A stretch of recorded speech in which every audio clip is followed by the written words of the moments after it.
Alhamisi ya leo, jeshi la ulinzi la Israel IDF limethibitisha mashambulizi ya anga dhidi ya vituo viwili vya nyuklia vya Iran, likiongeza mvutano unaoendelea kati ya Israel na Iran.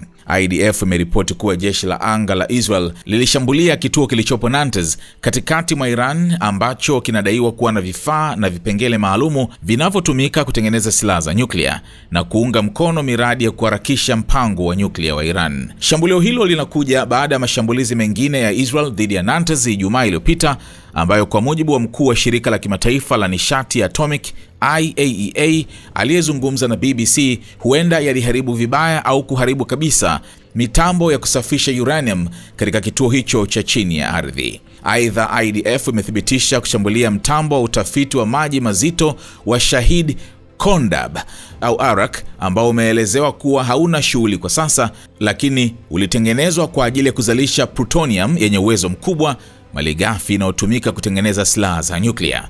IDF imesema kuwa shambulio hilo lililenga vipengele vya uzalishaji wa plutonium ili kuzuia urejeshaji wa mtambo huo kwa madhumuni ya kijeshi. Operesheni hiyo ilihusisha ndege 40 za kivita zilizoshambulia makumi ya maeneo ya kijeshi nchini Iran, yakiwemo viwanda vya kutengeneza malighafi, vipuri vya makombora ya masafa marefu na mifumo ya ulinzi wa anga.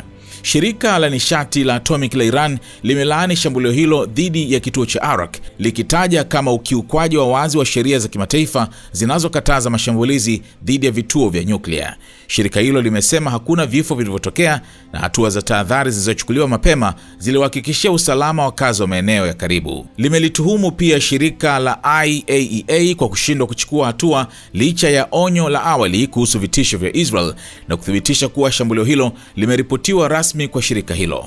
Jumapili, Iran ilisisitiza kuwa mpango wake wa nyuklia ni wa amani na kuitaka bodi ya mataifa 35 ya IAEA kulaani mashambulizi ya Israel. Israel imedai kuwa Iran imechukua hatua za karibuni za kugeuza akiba yake ya uranium iliyorutubishwa kwa silaha, jambo ambalo linaweza kutumika katika mitambo ya umeme au kutengeneza mabomu ya nyuklia.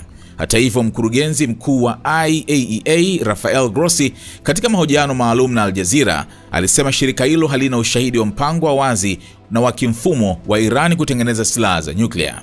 Kauli ya Grossi inakuja baada ya bodi ya magavana ya IAEA kutangaza kuwa Iran haijatimiza masharti ya uangalizi wa nyuklia, ikieleza makosa mengi na kushindwa kutoa maelezo ya kuridhisha kuhusu alama za uranium zilizogunduliwa kwenye maeneo yasiyojulikana rasmi. Mashambulizi ya Natanz na Arak yanawakilisha hatua kubwa ya kuzidi kwa mzozo wa Israel na Iran, jambo linalozua wasiwasi kuhusu uwezekano wa kuenea kwa machafuko katika ukanda mzima.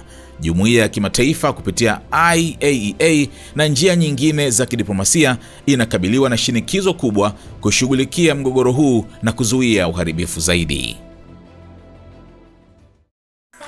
Wateja wako watarajiwa wanaangalia video hii. Kama biashara yako ingeonekana pamoja na unachokiangalia sasa, wengi wangegeuka kuwa wateja wako wapya. Tuandikie sasa info@snstz.com au WhatsApp pekee 0659 250 389. Tuifikishe biashara yako kwa wana SNS.